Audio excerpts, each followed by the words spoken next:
Goeiemiddag almal, ek hoop het gaan goed met julle almal. Ek wil net vinnig 'n stukkie lees uit Johannes 20, dis vanaf vers 19.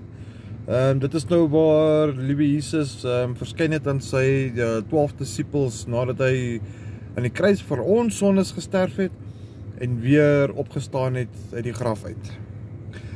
Vanaf vers 19 sê die woord vir ons: en toe dit aand was, op daardie eerste dag van die week, en die deure waar die disippels vergader het uit vrees vir die Jode gesluit was, het Jesus gekom en in hul midde gestaan en aan hulle gesê: vrede vir julle.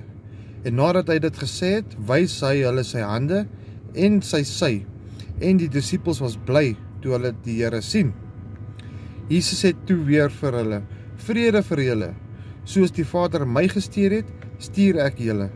En nadat hy dit gesê het, blaas hy op hulle en sê vir hulle: ontvang die Heilige Gees. Wauw, is dit nie wonderlik nie? En dan hier van vers 24, en Thomas wat genoem word Didymus, een van die 12, was nie saam met hulle toe Jesus gekom het nie. Die ander disipel sê toe vir hom: ons het die Here gesien.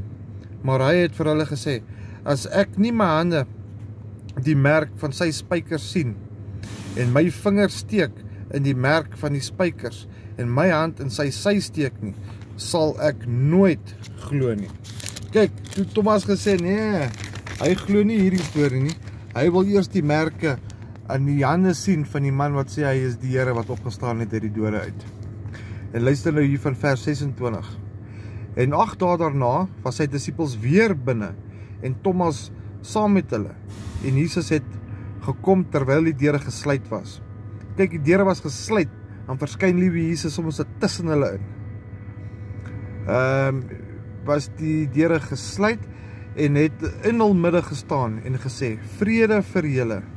Daarna sê hy vir Thomas: bring jou vingers hier en kyk na my hande, en bring jou hand en steek dit in my sy, en moenie ongelowig wees nie, maar gelowig.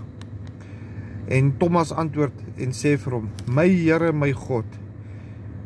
Jesus sê toe vir hom: omdat jy my gesien het, Thomas, het jy geglo. Salig is die wat nie gesien het nie, en tog geglo het.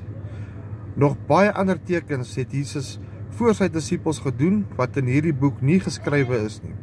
Maar hierdie is bygeskrywe, dat julle kan glo, dat Jesus Christus is, die Seun van God, en dat julle deur te glo, die lewe kan hê in sy naam. Prys die Here so baie. Kyk, die Here het gesuffer vir ons. Hy het gesuffer, hulle het sy baard uitgeruk. Hulle het hom geslaan, hulle het hom gespoeg, hulle het hom, ja, die dinge wat hulle die Here aan gedoen het, nee, kan 'n mens nie eers aan dink nie.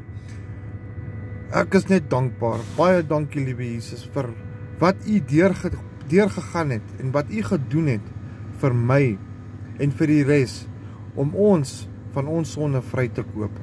Ons loof en prys u almagtige naam. Baie dankie, Here, en dankie vir julle wat na hierdie boodskap sit en luister. Mag julle geseën wees en 'n lieflike dag verder hê.